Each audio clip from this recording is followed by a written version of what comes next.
नमस्कार दोस्तों, आपका स्वागत है आपके YouTube channel study for UP exam में। आज हिस्ट्री की एक छोटी सी क्लास लेके आए हैं। तो देखिए यूपीपी के लिए बहुत ही महत्वपूर्ण साबित होगी। तो आइए देखते हैं, एक एक वन बाई वन क्वेश्चंस देखेंगे इसमें। तो सबसे पहले है इतिहास के जनक। इतिहास के जनक किसे कहा जाता है? तो इतिहास का जनक हेरोडोटस को कहा जाता है। इन्होंने हिस्टोरिका नामक पुस्तक इन्होंने लिखी। उसके बाद आता है प्रागैतिहासिक काल।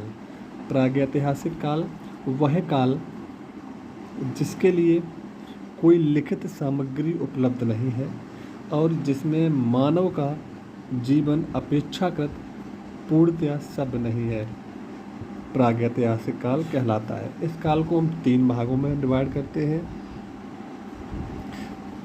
पहला है पुरापाषाण काल, मध्यपाषाण काल और नवपाषाण काल। तो पुरापाषाण काल है, इसका काल कब से शुरू हुआ ये पता नहीं, लेकिन 10,000 ईसा पूर्व तक ये चला है। मध्यपाषाण काल की बात करें तो मध्यपाषाण काल 10,000 ईसा पूर्व से 4,000 ईसा पूर्व तक चला है।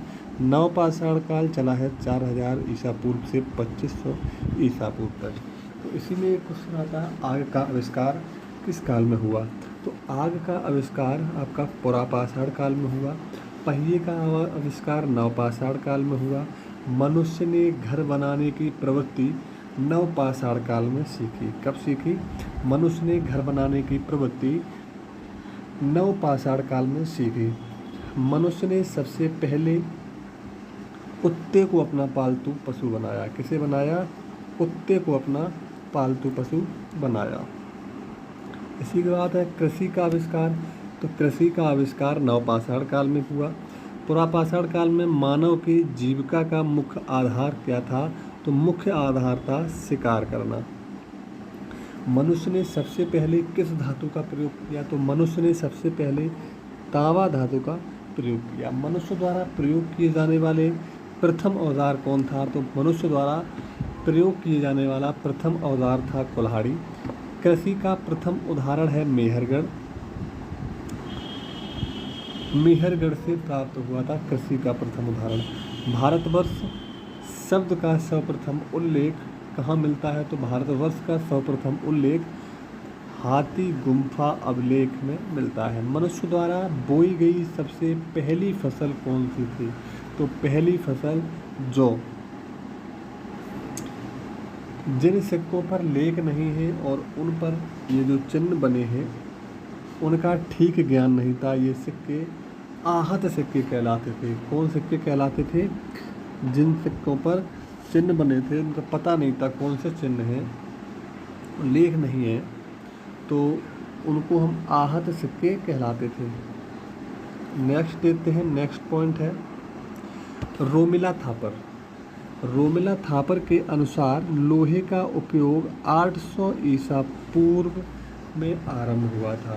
तो अब बात करते हैं इतिहास में प्रमुख वेद की। भारत का सबसे प्राचीन ग्रंथ कौन सा है? सबसे प्राचीन ग्रंथ वेद है। तो वेद का शाब्दिक अर्थ क्या है? तो वेद का शाब्दिक अर्थ है ज्ञान। वेदों की संख्या कितनी है? तो वेदों की संख्या 4 है। ऋग्वेद है, यजुर्वेद है, सामवेद है, अथर्ववेद है। ऋग्वेद में सबसे प्राचीन वेद है, ऋग्वेद सबसे प्राचीन वेद है। इसमें 10 मंडल हैं, 1028 सूक्त हैं, 10,462 ऋचाएँ शामिल हैं। अब नेक्स्ट पॉइंट देखते हैं, ऋग्वेद की 5 शाखाएँ। ऋग्वेद की 5 शाखाएँ। ऋग्वेद की कितनी शाखाएँ हैं? तो 5 शाखाएँ हैं। सोम देवता जो सोम है, सोम का उल्लेख 9वें मंडल में आता है। ऋग्वेद में 25 नदियों का जिक्र मिलता है। गायत्री मंत्र का उल्लेख ऋग्वेद में मिलता है, ऋग्वेद के 3रे मंडल में मिलता है। और गायत्री मंत्र की रचना किसने की? तो गायत्री मंत्र की रचना की विश्वामित्र ने। गायत्री मंत्र का उल्लेख ऋग्वेद में है तथा यह सावित्री को समर्पित है। किसको समर्पित है? सावित्री को समर्पित है। ऋग्वेद के 7वें मंडल में राजा सुदास तथा 10 अन्य राजाओं के बीच युद्ध का वर्णन है।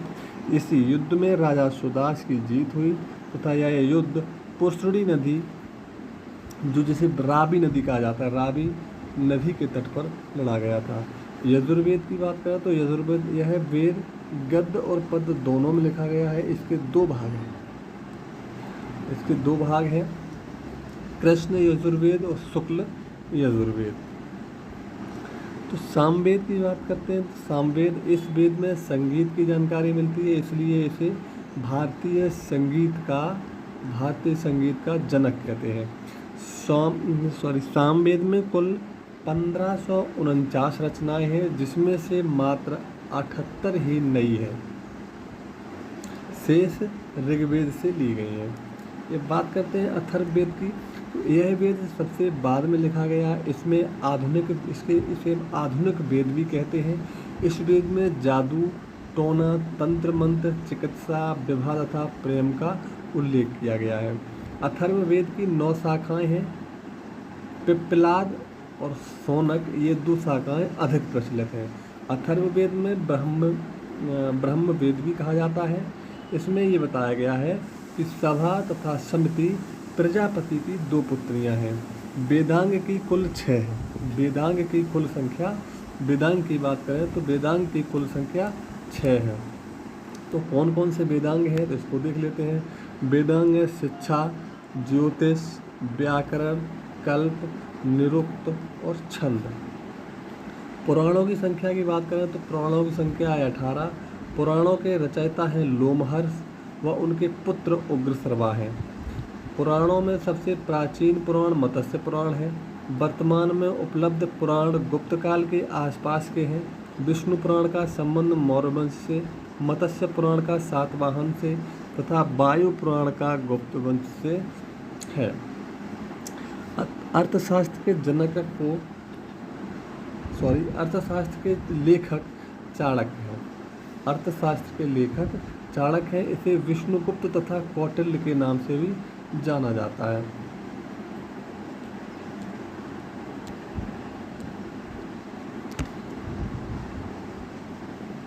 अब इसको देख लो।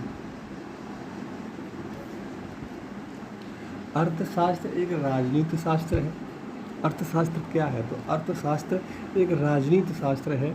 इसमें मौर्यकालीन इतिहास की जानकारी है। राजतरंगिणी पुस्तक के लेखक कल्हड़ है।